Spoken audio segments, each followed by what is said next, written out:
assignment 17.2, Stress, Anxiety, Arousal and Sports Performance by Rob Blaker. What is arousal? Arousal means basically being alert physically and mentally. Various body systems are involved and contribute to alertness and readiness to move. For example, your heart rate will increase and blood pressure will also increase. Hull's drive theory. As you can see, this graph shows that when the arousal starts off low and then it then increases. A sporting example for this could be before the game with arousal being low, and once the game actually gets underway, the arousal will start to increase.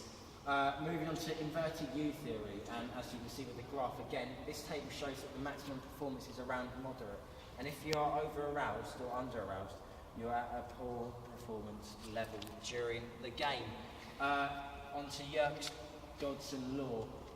Obviously got the graph there again. This table shows two different sports involved and shows when the performance is good at a specific arousal time. For example, in the table it shows that your performance is good when you are just before moderate arousal. Weightlifting is at its best performance just after the moderate arousal. Moving on to the next slide, which is individual zones of optimal functioning.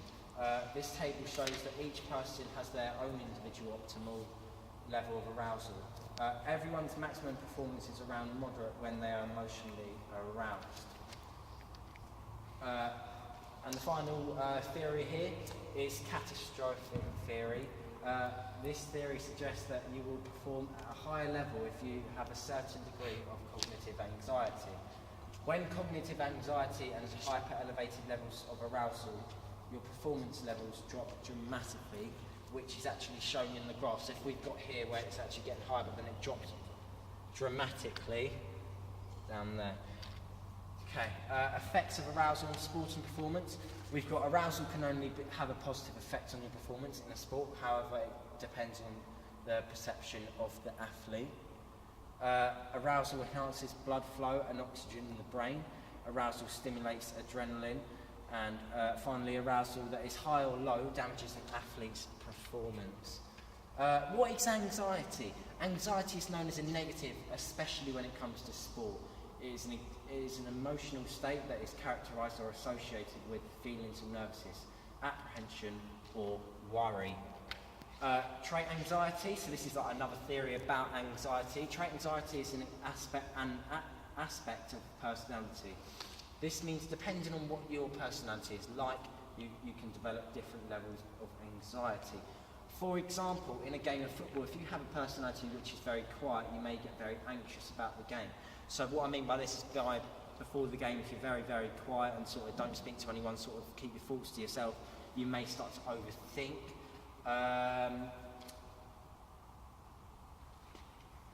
And building up the worry, which I've put there. State anxiety. State anxiety is temporary, so it's never permanent.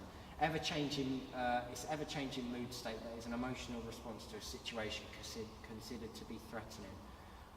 The example I've got here is when playing a game, you may miss a penalty or let in a goal within the last minutes of the game and have a temporary state of anxiety within the last minutes of the game and due to the event that has just happened. There are two types of state anxiety, cognitive and somatic. Cognitive is the amount that you worry and refers to negative thoughts. Somatic relates to your perception of the psychological changes that happen in a particular situation.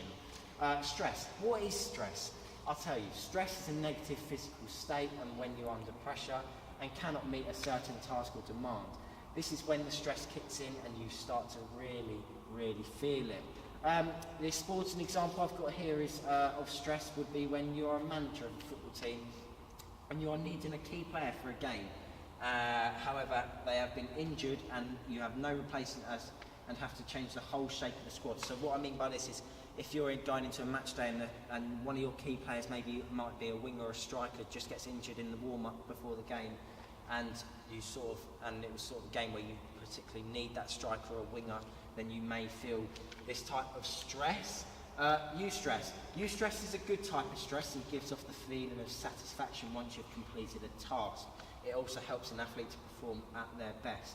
A sporting example of this would again be a game of football, and as a football player, when you feel the satisfaction of about to play a really big game for your team, and this stress can focus you and help to perform better. So an example of this would be if you're a newly promoted championship side and you're sort of playing a top rival club in the Premiership, such as, you know, for example, Chelsea, and you may be a championship club, you will get a feeling of eustress because you are getting the opportunity as a former championship player to play against one of the biggest teams in the world.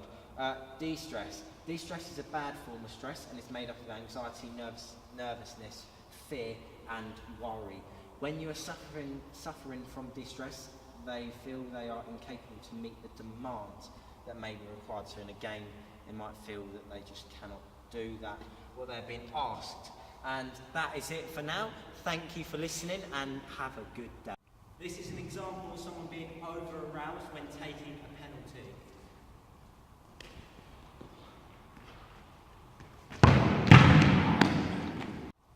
This is an example of someone